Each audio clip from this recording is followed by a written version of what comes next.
Coucou les amis, donc aujourd'hui je reviens avec se nourrir en conscience avec des cartes qui sont magnifiques, qui contiennent des exercices pour nourrir son corps, son cœur et son esprit, de renouer avec la sagesse de notre corps et de nous intéresser à nos comportements alimentaires. Donc des cartes à manger, aimer, ressentir, méditer. Donc là j'en ai pris quelques-unes qui me parlent beaucoup. Elles me parlent toutes, elles sont vraiment bien faites et en plus il y a des petites méditations pour les enfants. Donc c'est bien de commencer avec eux, à leur parler de la nourriture, et toutes les cochonneries qu'on trouve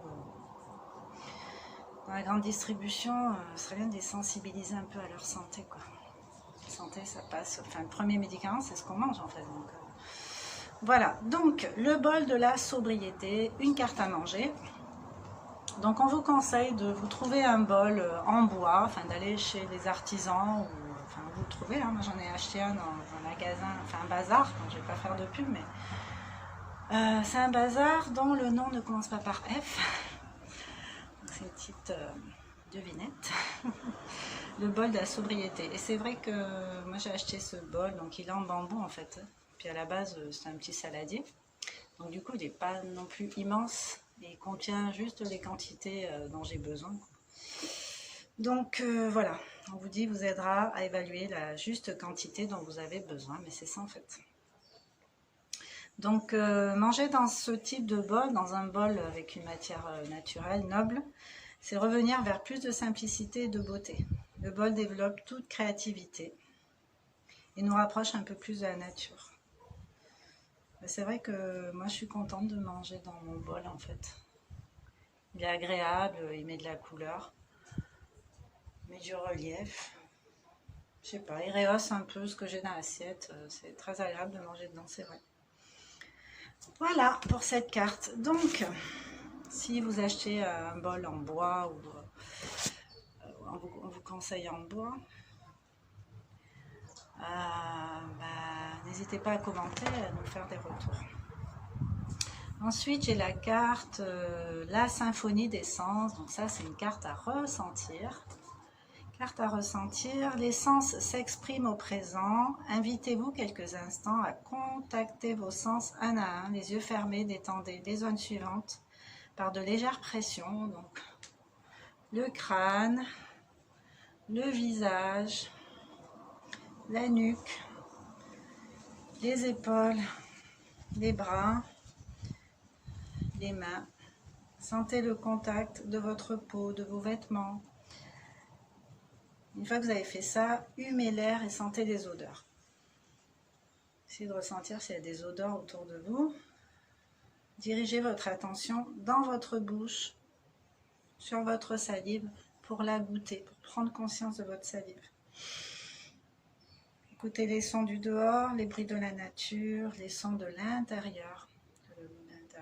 Le corps il est vivant, à l'intérieur ça bouge beaucoup en fait, mais on ne s'en rend pas compte. Et si vous vous posez, il y a moyen de vous en rendre compte, de vous reconnecter à ce qui se passe à l'intérieur, ne serait-ce que le battement du cœur déjà. Des fois on entend le ventre gargouiller, tout ça, mais il y a des bruits à l'intérieur. Il faut juste s'intérioriser, fermer les yeux pour éviter les détails extérieurs qui n'ont rien à voir avec ce qu'on a dedans, et essayer de ressentir et d'écouter ce qui se passe. Voilà, donc faites-le le plus longtemps possible. Avalez votre salive, contractez légèrement votre ventre, relâchez. Ensuite, on vous demande d'ouvrir les yeux, de regarder l'horizon, puis d'amener votre regard sur vos mains et votre corps avec bienveillance. On vous demande d'essayer de vous poser pour accueillir ce que vous êtes en train de ressentir en termes de sensations corporelles. Voilà. On vous demande de vivre cette expérience lorsque vous cuisinez, mangez et buvez. En fait, c'est mettre de la pleine conscience dans ce qu'on fait, tout simplement. La pleine conscience, c'est être présent ici et maintenant dans ce qu'on fait. Quand, par exemple, je fais la vaisselle, je ne pense pas qu'après j'ai du repassage ou des courses à faire ou autre chose. Je prends mon temps à faire ce que je suis en train de faire, à sentir la température de l'eau, la mousse sur les mains. L'exemple de la vaisselle, c'est l'exemple bateau, mais dans la douche, c'est pareil. Si je prends une douche rapide, bah, même si elle est rapide, elle peut être agréable en fait. Essayez de sentir l'eau couler, les points d'impact de l'eau sur différentes parties de votre corps. Qu'est-ce que ça vous fait? Donc me revoilà avec 3 autres cartes. Carte à pratiquer, carte à méditer, carte à manger. Donc là, on vous propose un petit exercice, carte à pratiquer. Hein. Voilà. Donc, je mange avec ma main non dominante. C'est-à-dire que si vous avez l'habitude de manger avec la main droite, mais pour une fois, vous allez essayer de manger avec la main gauche. Alors, pourquoi faire cet exercice? C'est toujours intéressant de s'explorer différemment. Parce qu'on est confortable dans nos habitudes, mais c'est bien de se bousculer un peu. Votre défi cette semaine consiste, pendant une semaine, à utiliser votre main non dominante pour manger. Bon appétit. Alors, commencez cet exercice en dessinant une croix au stylo sur le dos de votre main dominante, hein, histoire de ne pas oublier, ça me pense bien, pour vous rappeler que vous ne l'utiliserez pas du tout pour manger. Donc, ouais, vous pouvez vous mettre un panneau interdit ou une croix, comme vous voulez, le dessin que vous voulez. Choisissez maintenant de réaliser ce défi sur l'ensemble de votre repas ou sur la moitié. On ne va pas se faire trop violence non plus, vous pouvez commencer tranquillement sur la moitié du repas. Et le dessert, le prendra demain. Quoi. Alors, pour ressentir les bienfaits de cette expérience, exercez-vous durant une semaine le temps d'un repas quotidien au moins, donc une fois par jour. Vous observerez rapidement à quel point un mouvement élémentaire, comme porter sa fourchette à sa bouche, peut s'avérer drôle et périlleux. Lancez ce défi à votre famille, à vos collègues, à vos amis. Une belle façon de partager vos repas, de développer la pleine conscience autour de vous. C'est-à-dire sensibiliser les autres à la pleine conscience.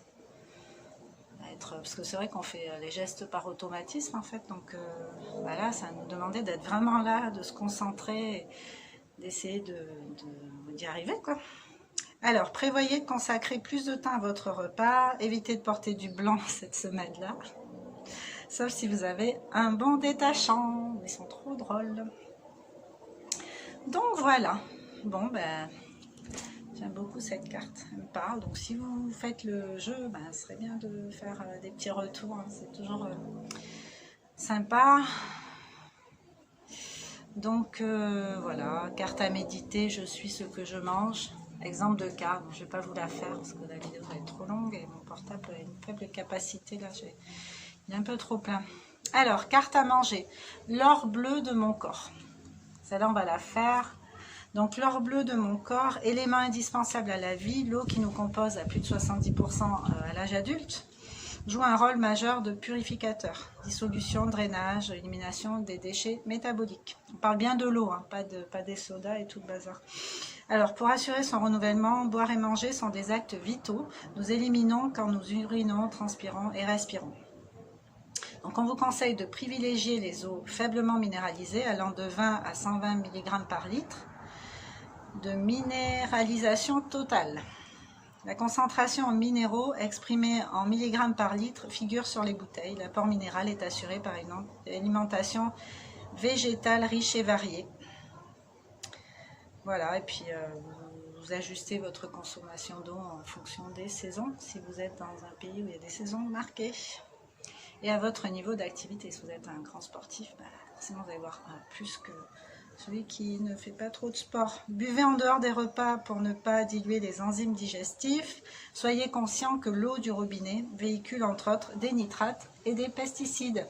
Soyez conscient aussi que l'eau en bouteille véhicule des éléments du plastique, là, je ne sais plus comment on appelle. Mais bon, après il existe des filtres pour les robinets aussi. Alors, comme vous le feriez pour déguster un grand cru, servez-vous de l'eau dans un joli verre. Buvez en présence, faites tournoyer ce liquide précieux dans le verre, observez ses ondulations, gardez la première gorgée en bouche, observez les sensations, température, texture, goût, puis avalez.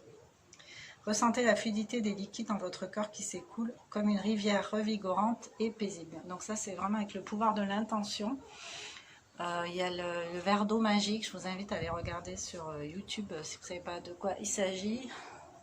C'est un exercice à faire et vous verrez que l'eau, c'est vivant aussi. Donc, ben voilà. Puis on va la respecter, prendre conscience de sa valeur. Et ben, si on n'a pas d'eau, on meurt en fait. Donc voilà. Important de se rendre compte que l'eau, c'est pas un geste automatique de boire en fait. Il faut le faire en pleine conscience. Il faut lui redonner sa valeur, lui réaccorder sa valeur et dire. Se nourrir en conscience, c'est terminé pour aujourd'hui. N'hésitez pas à faire les petites cartes là dont on vient de parler, à faire les exercices et à partager en fait si vous avez fait. Donc voilà, prenez soin de vous, je vous dis à bientôt et je vous embrasse. Ciao, ciao.